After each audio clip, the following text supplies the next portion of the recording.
मेरे देश के अंदर एक यूनिवर्सिटी ऐसी हुआ करती थी, एक विश्वविद्यालय ऐसा हुआ करता था जहां बच्चों को संस्कार देकर के निर्माण किया जाता था। यशपाल जी, उस यूनिवर्सिटी का नाम क्या हुआ करता था? जल्दी बोलो। गुरुकुल हुआ करता था साहब। क्या हुआ करता था? आज हम अपने बच्चों को कॉन्वेंट स्कूलों में पढ़ाने की होड़ तो बड़ी जबरदस्त मची हुई है। आज हम कॉन्वेंट में बच्चों को पढ़ाते हैं। मैं मानता हूं वहां पढ़कर के आपका बच्चा शिक्षित जरूर हो सकता है, लेकिन संस्कारित? अरे हाँ और ना का जवाब तो दे दिया करो मेरे यारियों, जल्दी बोलो। संस्कारित कहां होगा?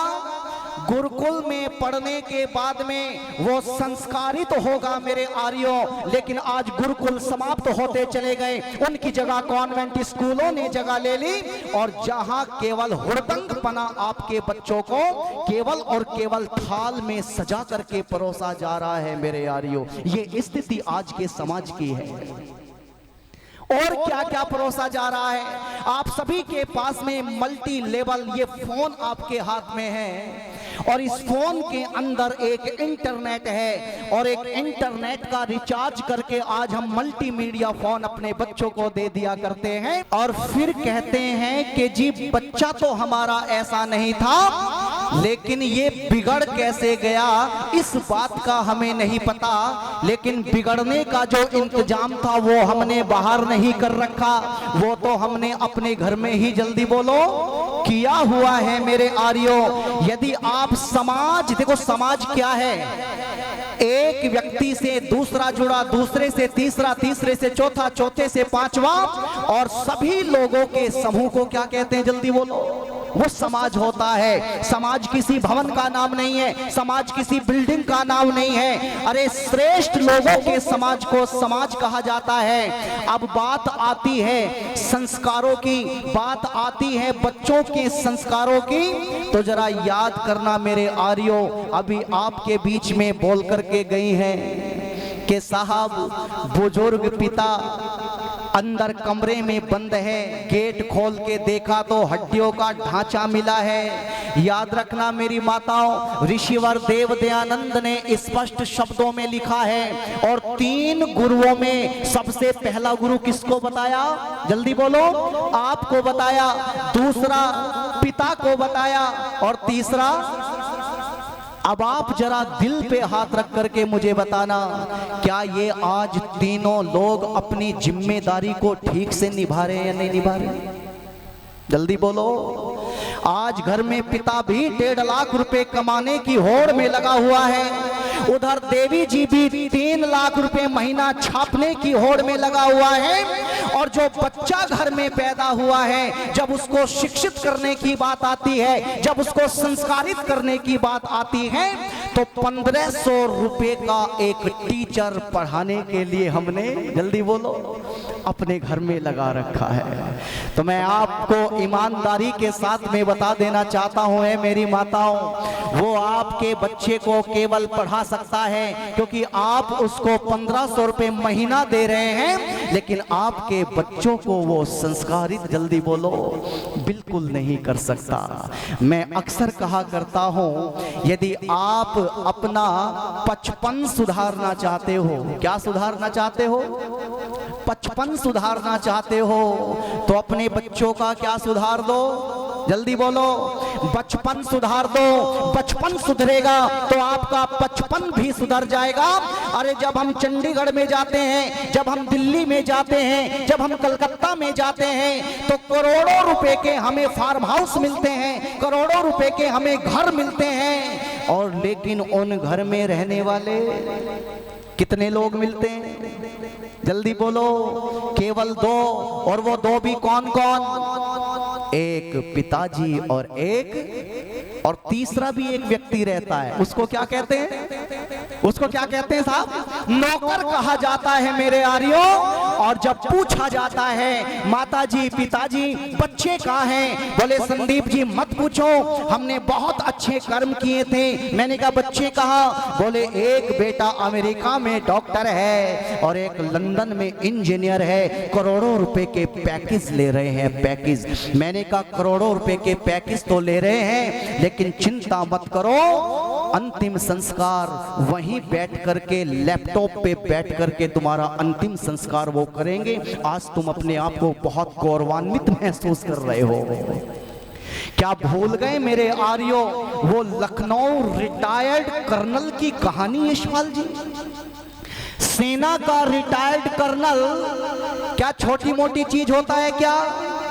क्या रिटायर्ड कर्नल के घर के अंदर कभी पैसे की कमी हुई होगी क्या? जल्दी बोलो, कभी नहीं हुई होगी। अरे यहाँ सभी समझदार लोग बैठे हुए हैं। अगर रिटायर्ड कर्नल की पेंशन की भी मैं बात करूं तो आर्य जी कितनी मान के चलूं, 50,000, 60,000, 70,000, हो सकता है 1 लाख रुपए तक भी आ रही हो। ये सत्य घटना है, कोई काल्पनिक घटना ना समझना मेरे नौजवान साथियों।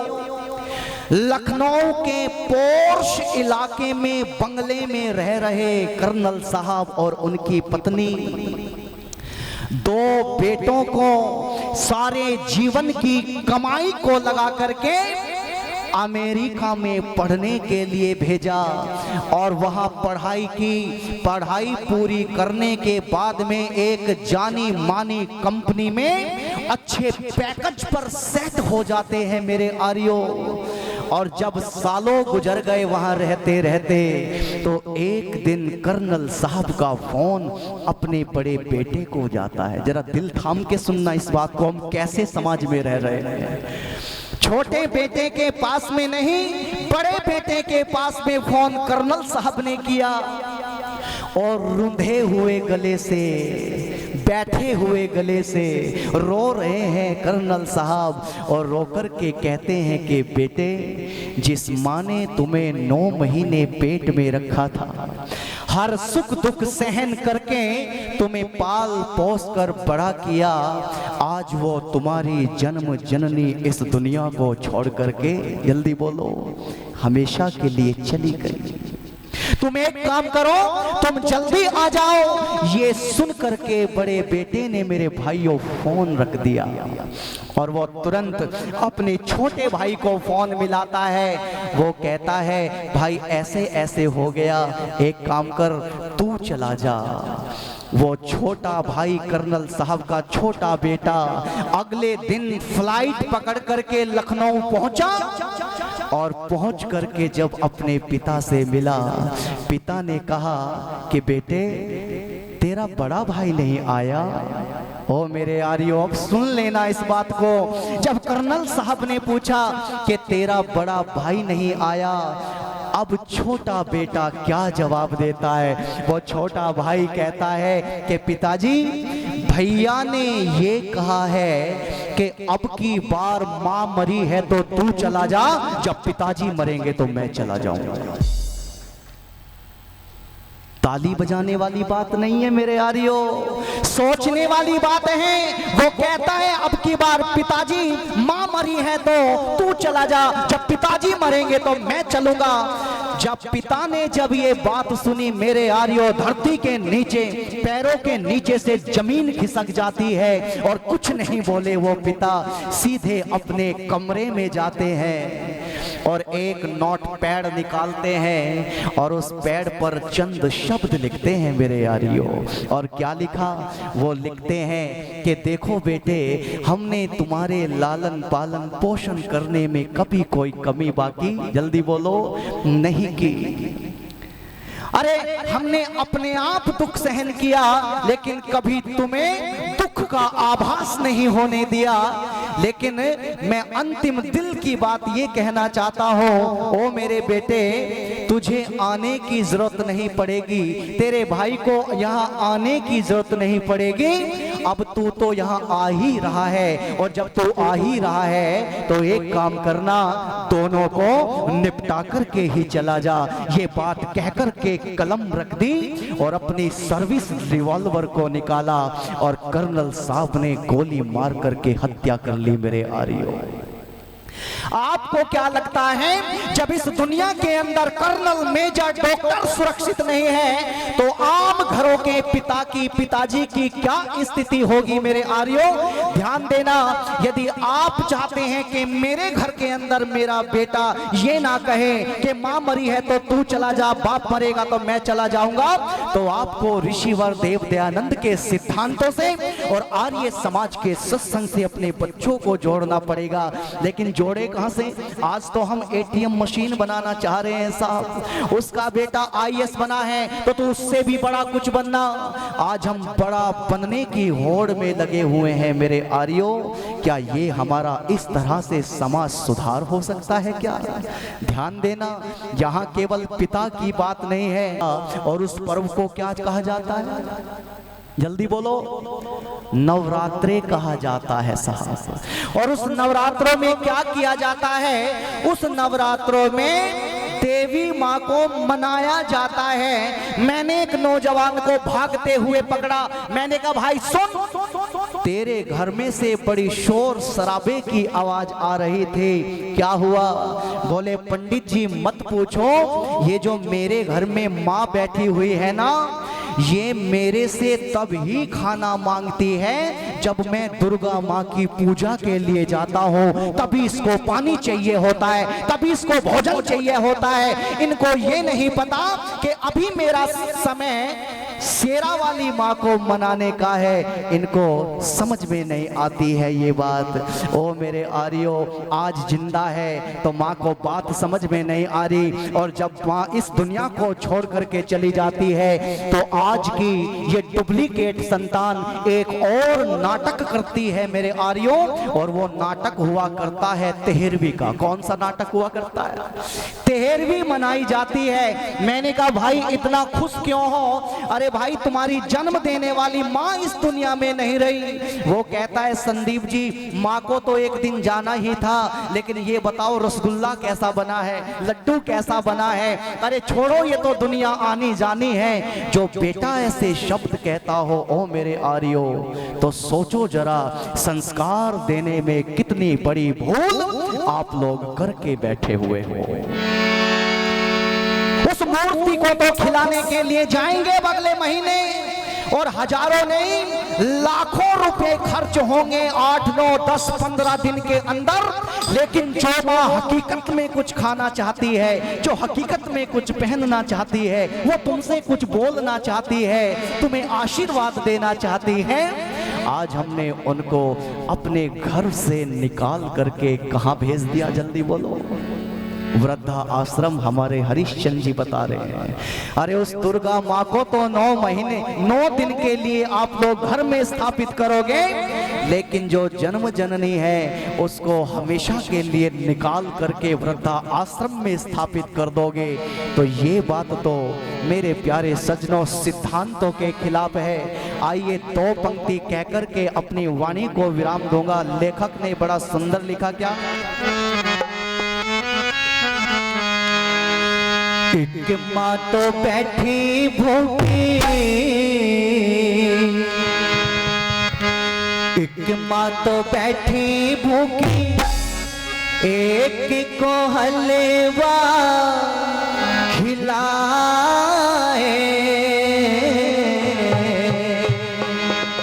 एक माँ तो बैठी भूखी, एक को हलवा खिलाए। लाज ना तुझको आए जाने, लाज ना तुझको आए। एक माँ तो बैठी भूखी, एक माँ तो बैठी भूखी, एक को हलवा खिलाए। लाज ना तुझको आए जाने, लाज ना तुझको आए।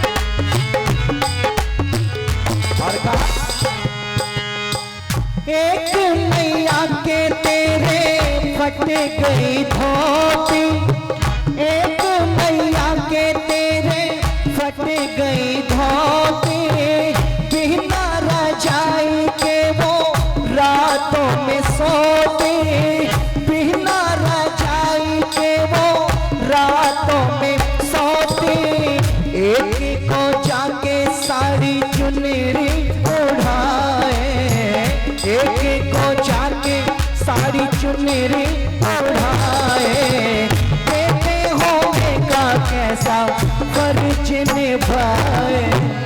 उसको खुश रखना हो तो, उसको खुश रखना हो तो ले लो मैया की दुआएं, लाज ना तुझको आए, लाज ना तुझको आए, एक माँ तो बैठी भूखी, एक को हलवा खिलाए, लाज ना तुझको आए, लाज ना तुझको आए। और कहा माता पिता की तुझको दौलत चाहे, माता पिता की तुझको दौलत चाहे, सेवा के नाम पे आंसू दिखाए, सेवा के नाम पे आंखें दिखाए, तेरी करनी ही तुझे उस दिन सताएगी, तेरी करनी ही तुझे उस दिन सताएगी, तेरी औलाद जब तुझको सताएगी। आज हम सोचते हैं कि हमने 4 पैसे कमा लिए तो आज हमारे से बड़ा कोई नहीं है मेरे यारियों, लेकिन वो बच्चे अपना वो बचपना भूल जाया करते थे जब पिता की उंगली पकड़ करके पूछा करते थे, पिताजी ये सूर्य कैसे निकल रहा है, ये चंद्रमा कैसे निकल रहा है, इस खरबूजे के अंदर मीठा कौन डाल करके जा रहा है। ओ मेरे यारियों, पिता को बातों का जवाब पता भी नहीं होता था, उसके बाद भी वो अपने बेटे की बातों का जवाब देता था या नहीं देता था, जल्दी बोलो। देता था ना? देता था साहब। लेकिन आज जब वही औलाद बड़ी होकर के पिता को कहती है ना कि पिताजी आप कुछ नहीं जानते, कहते नहीं कहते, हम पढ़े लिखे हैं, आप अनपढ़ हो, आप कुछ नहीं जानते। तो ऐसी संतान के लिए मैं एक बात कहा करता हूं मेरे यारियों कि कुछ दिन बाद हम सब कमाने लग जाएंगे। जरा बोलिएगा मेरे साथ में, कुछ दिन बाद हम सब कमाने लग जाएंगे, फिर अपने अपने ठिकाने लग जाएंगे। अरे कुछ दिन बाद हम सब कमाने लग जाएंगे, फिर अपने अपने ठिकाने लग जाएंगे, और 4 पैसे कमा करके तुम बाप से जवान लड़ाते हो। अरे 4 पैसे कमा करके तुम बाप से जवान लड़ाते हो, अरे बाप जैसा बनने में तुम्हें जमाने लग जाएंगे, बाप जैसा बनने में तुम्हें जमाने लग जाएंगे। आज माँ के ऋण का तो सबको पता है, लेकिन क्या बाप का ऋण कम नहीं होता मेरे यारियों औलाद के लिए अपने। इसलिए तो मैं कहना चाहूंगा कि गुजरा जमाना प्यारे, गुजरा जमाना प्यारे, लौट के फिर ना आए, लाज ना तुझको आए, लाज ना तुझको आए। अंतिम लाइन क्योंकि समय समाप्ति की ओर है, और कहा मंदिर में लाखों का। अब यहां से ड्रामा शुरू होता है जब माता पिता छोड़ करके चले गए। और क्या ड्रामा शुरू हुआ? मंदिर में लाखों का दान कराए, मंदिर में लाखों का दान कराए, पत्थर पे माता पिता का, पत्थर पे माता पिता का नाम लिखाए, पत्थर पे माता पिता पिता का नाम लिखाए, जीते जी तूने उनको पानी ना पूछा, जीते जी तूने उनको पानी ना पूछा, बातें मरने के घर में पंडित जी माए। होता ऐसा नहीं होता है। और पंडित को जिमाने के बाद में ओहो, ये हिंदरोड़ जाति एक बहुत महंगा गिफ्ट दिया करती है पंडित जी को। और क्या गिफ्ट दिया करती है? जब पंडित जी को जिमा देते हैं उसके बाद ये घर का मुखिया अपने बेटे से कहता है, चल बेटे पंडित जी के लिए कपड़े लेकर के आ। और वो बेटा जब कपड़े की दुकान पे जाता है और जाकर के कहता है दुकानदार से कि भैया पंडित जी वाला कपड़ा दिखा दो। क्या कहता है? जल्दी बोलो, पंडित जी वाले कपड़े दिखा दो। अब आनंद तो अब आएगा। अब जब वो दुकान वाला दुकान में रखा हुआ सबसे थर्ड क्वालिटी का कपड़े का थान निकाल करके लेकर के आता है, वो 15 रुपए मीटर का कपड़ा आपको देता है और कहता है ले जाओ पंडित जी के लिए। अरे नालायको, अरे माता पिता के बाद में यदि आप पुरोहित को कुछ देना चाहते हो, पंडित को कुछ दान करना चाहते हो, तो कम से कम ऐसी चीज, ऐसी वस्तु तो दान कर दो जिससे कि वो जाकर के कपड़े सिलवा करके पहन ले मेरे आर्यो। लेकिन ये क्या दान कर रहे हैं? आइए अंतिम पंक्ति। मंदिर में लाखों का दान कराए, मंदिर में लाखों का दान कराए, पत्थर पे माता पिता का नाम लिखाए, जीते जीतों ने उनको पानी ना पूछा, जीते जीतों ने उनको पानी ना पूछा, बाकी मरने के घर में पंडित जी माए। जोड़ा पहना कर उसको, जोड़ा पहना कर उसको पितरों के श्राद्ध कराए, लाज ना तुझको आए, लाज ना तुझको आए,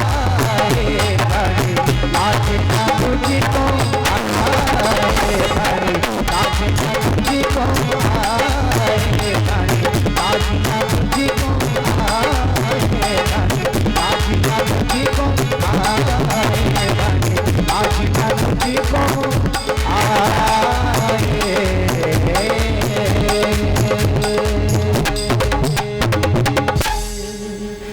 दो पंक्ति कहकर के वाणी को विराम मेरे आर्यो। मत शिक्षा दो इन बच्चों को, तुम चांद सितारे छूने की, चांद सितारे छूने वाले छूमंतर हो जाएंगे। अगर दे सको तो शिक्षा दो तुम इन्हें चरण छू लेने की। क्यों? क्योंकि जो धरती से जुड़े रहेंगे अरे वही तो रिश्ते निभाएंगे, जो धरती से जुड़े रहेंगे वही रिश्ते निभाएंगे। और अगली बात कह करके वाणी को रोक देता हूं कि कुछ माता पिता अपने बच्चों के लिए मकान छोड़ जाते हैं। क्यों जी? पिता का मकान पिता के जाने के बाद किसका होगा? जल्दी बोलो, संतान का, बच्चों का होगा। कुछ लोग दुनिया से जाने के बाद अपने बच्चों के लिए मकान छोड़ जाते हैं, अरे कुछ दुकान छोड़ जाते हैं, कुछ खेत और खलियान छोड़ जाते हैं, लेकिन अमर तो वो लोग हो जाते हैं, अरे अमर तो वो लोग हो जाते हैं जो अपने बच्चों के लिए अपने संस्कार छोड़ जाते हैं, अपने संस्कार छोड़ जाते हैं। 100 से अधिक देशों में देखा जाने वाला भारतीय संस्कृति और ऋषियों द्वारा दिए गए ज्ञान व संस्कारों को समर्पित आर्य विचारों का प्रचार करने वाला विश्व का एकमात्र सबसे बड़ा चैनल वैदिक प्रचार।